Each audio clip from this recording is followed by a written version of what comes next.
Bienvenue pour cette dernière séance de discussion ici à Change Now, l'exposition universelle de l'innovation pour la planète.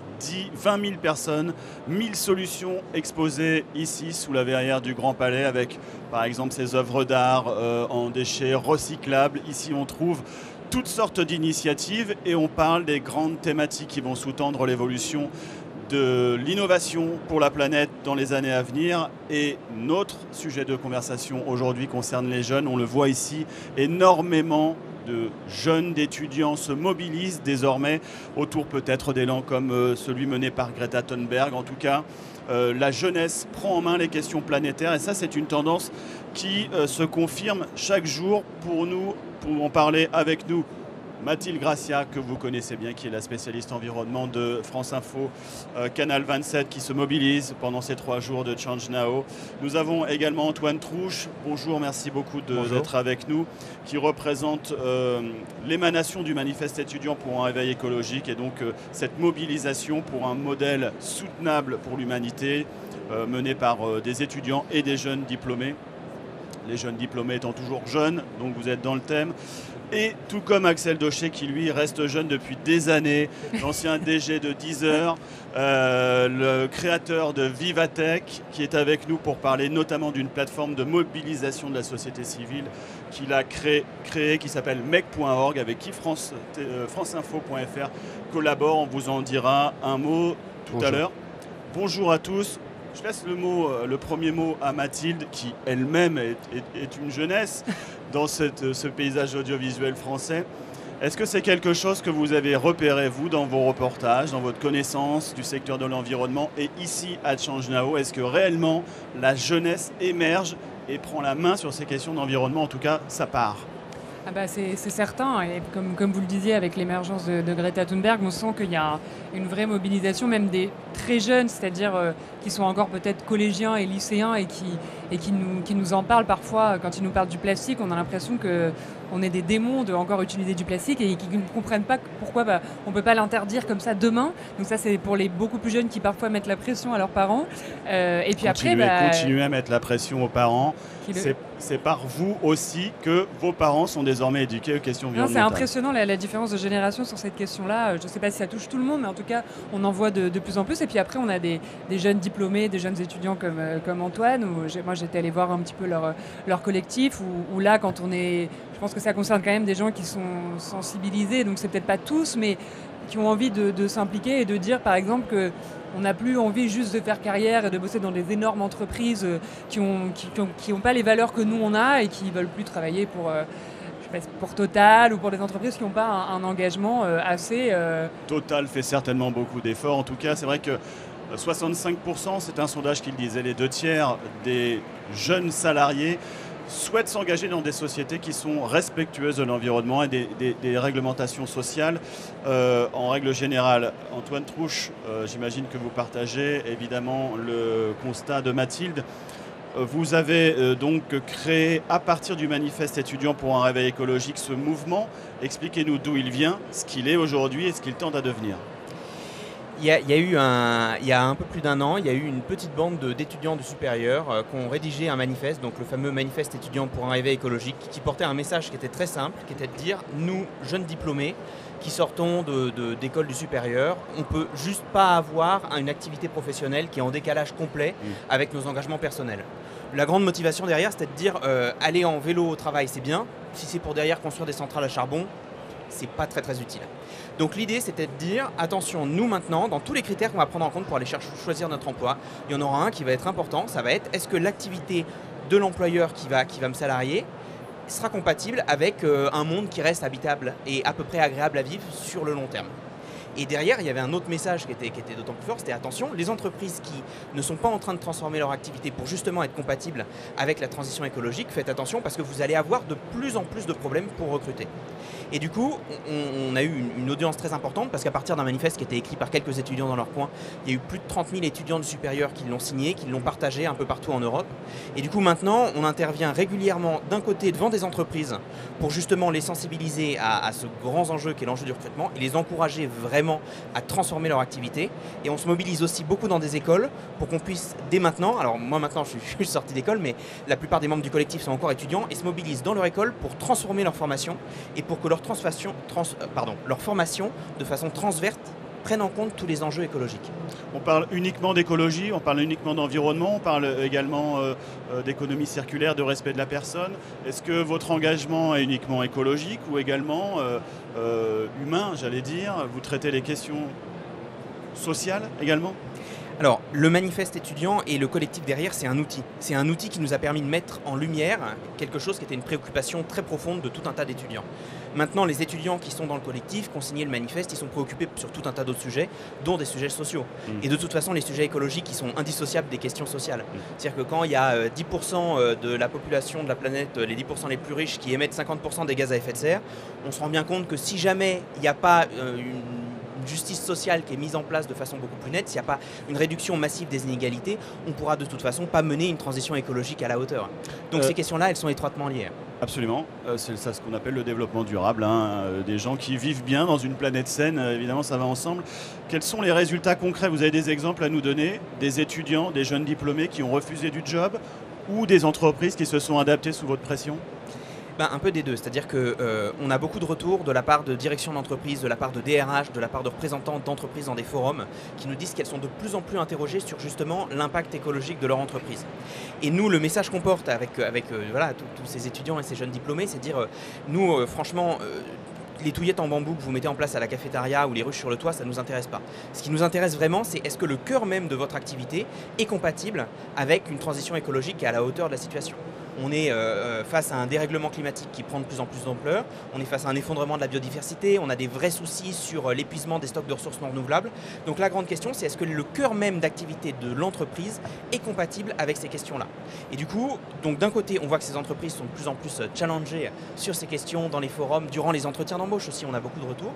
Et de l'autre côté, on a de plus en plus d'entreprises qui sont en train de faire des déclarations publiques en disant, on parlait de Total tout à l'heure, le PDG de Total a dit il y a un mois que le grand problème qu'ils allaient avoir dans les prochaines années dans les pays occidentaux, ça allait être le problème du recrutement. On a la PDG d'Engie, Isabelle Cocher, qui a annoncé l'été dernier qu'elle avait de plus en plus de retours de la part d'étudiants et de jeunes diplômés qui, pendant qu'ils venaient faire un stage ou venaient pour un entretien d'embauche, posaient des questions très très concrètes sur l'engagement écologique de l'entreprise et puis faisaient leur choix ensuite sur ces questions-là aussi. Et est-ce que, avant de passer à Axel Dochet, est-ce que vous pouvez aussi, vous, jeunes diplômés, vous faire embaucher en disant « Ok, je viens chez vous, mais je vais bosser sur l'amélioration de ces questions dans votre entreprise » parce que toutes les entreprises ne sont pas à niveau, ça on le sait. Du coup, si personne ne vient pour améliorer les choses, ça n'évolue pas. C'est clair. Alors nous, évidemment, quelle que soit l'entreprise, quel que soit l'employeur, d'ailleurs que ce soit une entreprise ou le secteur public, une ONG, une association ou autre, il y a toujours du travail à faire sur le terrain écologique. Je veux dire, le fait de vouloir atteindre la neutralité carbone dans 30 ans, c'est un long trajet. Par contre, nous, ce qu'on dit, c'est attention, nous, on est tout à fait prêts à intégrer votre entreprise et à nous engager, nous, sur ce terrain-là. Mais par contre, il nous faut des actes concrets pour qu'on puisse être convaincu que l'entreprise n'utilise pas cette motivation des jeunes uniquement pour faire du greenwashing. Donc du coup, nous, ce qu'on encourage vraiment les entreprises à faire, c'est déjà se poser la question sur la compatibilité même de leur activité avec les enjeux écologiques, commencer à mettre en place des transformations de ces activités, et à partir du moment où elles sont mises en place, nous, très concrètement, on sera absolument ravis d'aller aider ces entreprises, ces employeurs, à les mettre en place et à les rendre les plus concrètes possibles. Axel Dochet, comme vous entendez ça, des gens qui se mobilisent comme ça, c'est exactement ce que vous lancez, c'est-à-dire des plateformes qui vont coordonner de la mobilisation des citoyens, en l'occurrence là des jeunes diplômés.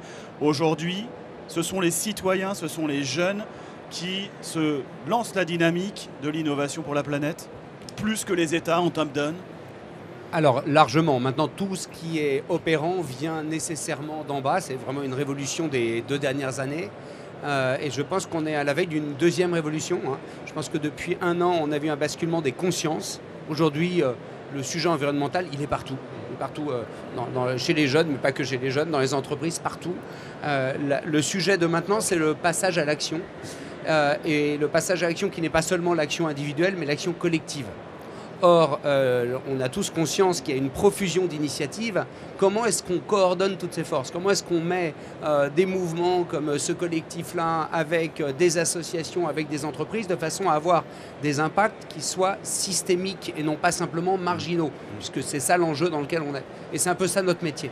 Notre métier, c'est de réussir à mettre autour d'une cause comme l'environnement 500 000 personnes, une cinquantaine d'associations, des entreprises qui sont prêtes à s'engager de façon massive et aussi des médias, de façon en 3 ans, à arriver à des résultats qui sont beaucoup plus importants que ceux auxquels on arriverait par l'action publique. Quel résultat? Un exemple d'une mobilisation autour de mec.org qui a donc eu des résultats concrets. Alors, je vais donner un exemple sur une autre grande cause. On appelle ça des grandes causes, nos programmes d'impact. Par exemple, sur les violences faites aux femmes, on a posé à 10 millions de personnes la question comment lutter contre les violences faites aux femmes. On a eu 430 000 personnes qui nous ont répondu. Sur les consensus citoyens, on a fait travailler toutes les associations féministes et on est arrivé à 10 actions, dont par exemple un accord qui permet de mettre à disposition des femmes victimes de violences les chambres d'hôtel invendues au dernier moment. Il y a 90 000 chambres d'hôtel invendues par jour. C'est-à-dire que ça multiplie par 3 l'hébergement d'urgence en France. Et donc ces actions systémiques, elles existent dans tous les domaines. Sur l'environnement, on vient de lancer une gigantesque grande cause. On a eu un taux de participation qui a dépassé tout ce qu'on a pu imaginer. On est déjà à plus de 500 000 personnes qui participent. Alors j'ai des chiffres, moi, parce que franceinfo.fr, que vous suivez actuellement, est partie prenante de cette action. Alors, à l'heure actuelle, il y a au 21 janvier 2020 407 631 personnes qui ont participé à cet appel à idées, à mobilisation. 13 682 propositions. C'est pas fini, mais enfin déjà les chiffres sont assez impressionnants. 1,7 million de votes. Et ce qui se dégage de tout ça, c'est que les gens veulent travailler sur les emballages et les déchets, pour l'instant à 21%, mais j'imagine que vous étudierez plus en détail ces études un petit peu plus tard, sur la mobilité et transport, énergie et ressources. On voit là que ce sont des choses qui se dégagent et qui sont très concrètes pour les gens. Les idées qui émergent de 407 000 participants, c'est comment je peux être utile. Alors en fait, on est déjà à plus de 500 000 participants, plus de 2 millions de votes, donc le truc explose, notamment grâce à France Info qui a relayé énormément cette consultation. Et en fait, nous, ce qui est intéressant, c'est pas simplement de voir où les idées se dégagent, c'est de voir où est-ce qu'il y a de l'engagement et où est-ce qu'il y a du consensus. Par exemple, les comportements individuels sont un sujet sur lequel les gens proposent énormément de choses. En revanche, la réalité, c'est que les gens sont peu d'accord sur les comportements individuels. Le gros consensus, c'est les déchets et les emballages sur lesquels il y a une volonté de changer et sur lequel on peut changer le braquet en termes des actions qu'on peut mener parce que toute la population est derrière.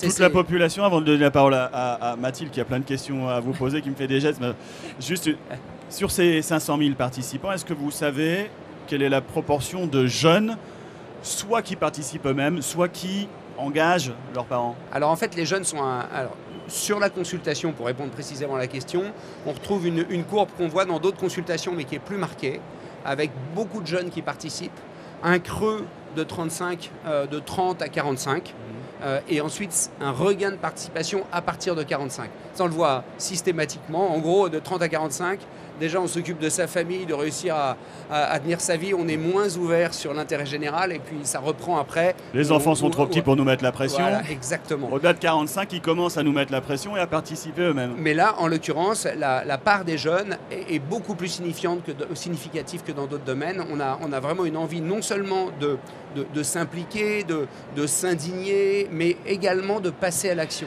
Et c'est là où je pense qu'on n'imagine pas à quel point notre société a basculé de façon synchronisée.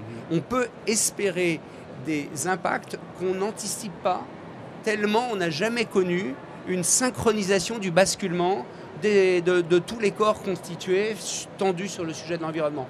Donc je commence à être très optimiste, ou en tout cas ouvert à peut-être des bonnes surprises dans les années qui viennent. Mathilde. Oui, alors, pour rebondir là-dessus, c'est vrai qu'on voit énormément dans les mobilisations. Donc il y a effectivement les marches pour le climat, on a vu qu'elles ont explosé. Et on voit aussi beaucoup de désobéissance civile qui se développent. Il y a le mouvement Extinction Rébellion, il y a des associations en France qui le font depuis très longtemps. Et ces gens-là disent effectivement que les petits gestes ne suffisent pas, donc ils veulent s'engager sur de l'action concrète, s'ils appellent ça de l'action directe. Mais en même temps, ils sont eux-mêmes déjà très mobilisés sur l'action individuelle.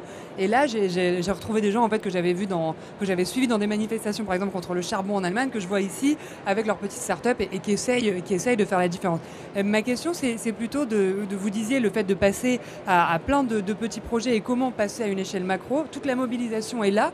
C'est ce qu'on disait aussi avec Bertrand Piccard hier, c'est que des solutions qui existent depuis très longtemps, pourquoi est-ce que c'est si difficile finalement de passer à une échelle plus impactante? Alors nous, on a un truc, on a un truc pour arriver à faire ça, qui est que de la consultation, on va se concentrer sur les consensus. Les consensus ne sont qu'une partie du problème.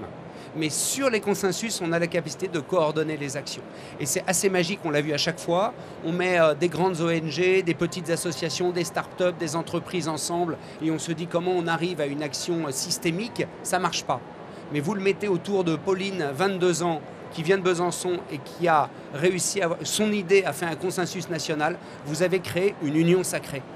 Et aujourd'hui, seules des unions sacrées, interstitielles, de gens de nature différentes, qui mélangent beaucoup de citoyens, mais aussi des acteurs structurés, vont permettre d'arriver à des idées systémiques. Antoine, c'est ça notre solution.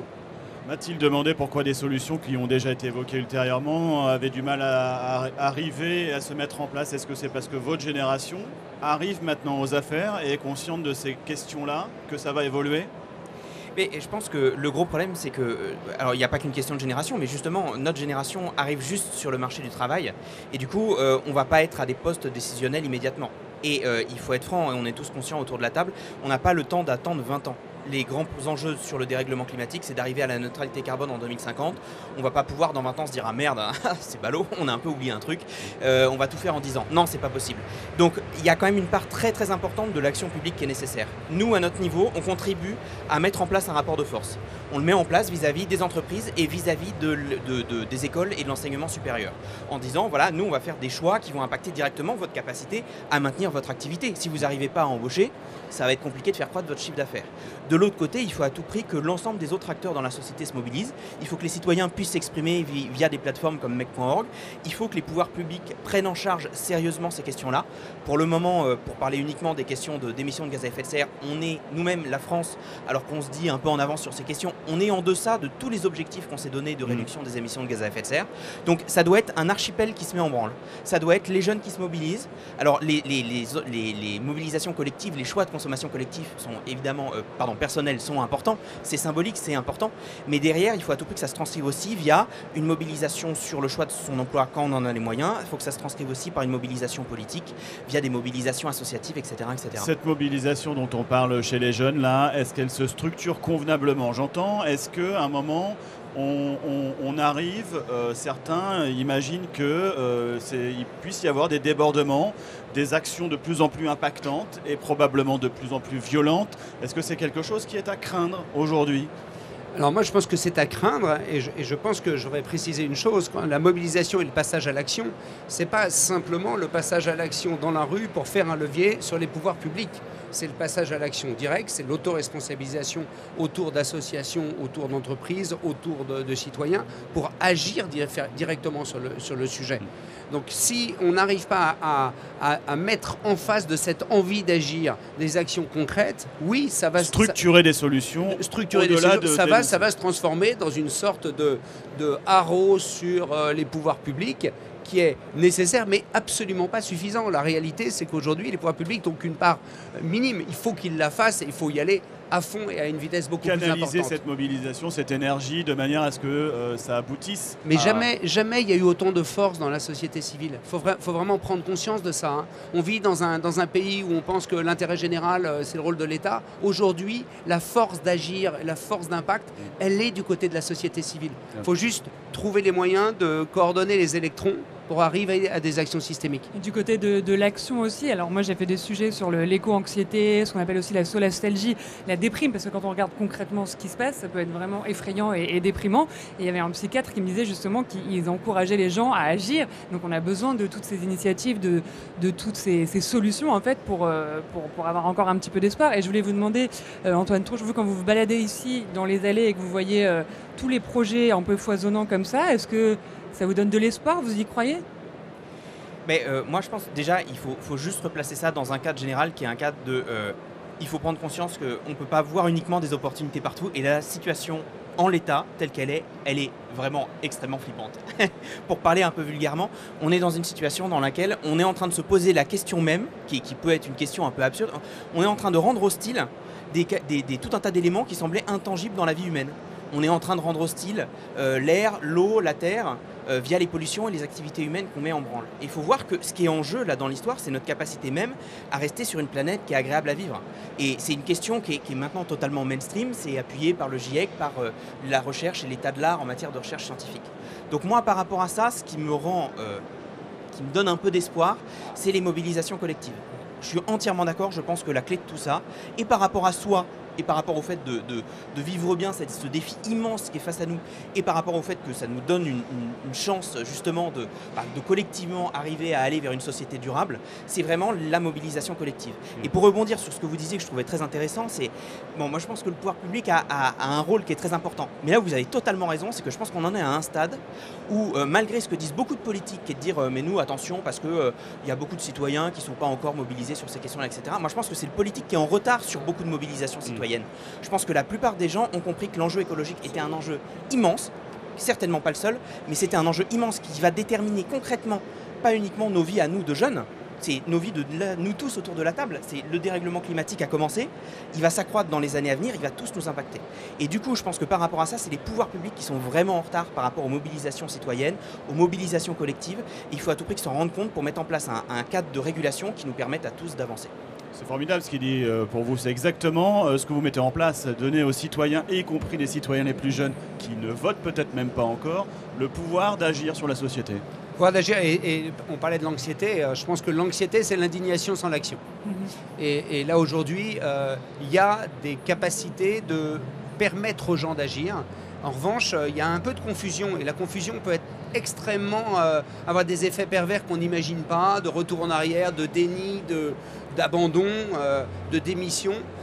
Donc il y a aussi une urgence très très importante de donner un cadre et de permettre à toutes ces forces vives d'exprimer et de sentir que c'est l'affaire de tous. Et dans ce cas-là, ça ne devient pas seulement une solution potentielle par rapport aux problématiques du réchauffement climatique, ça devient aussi un modèle de vivre ensemble nouveau, qui est celui de vivre ensemble par l'action collective.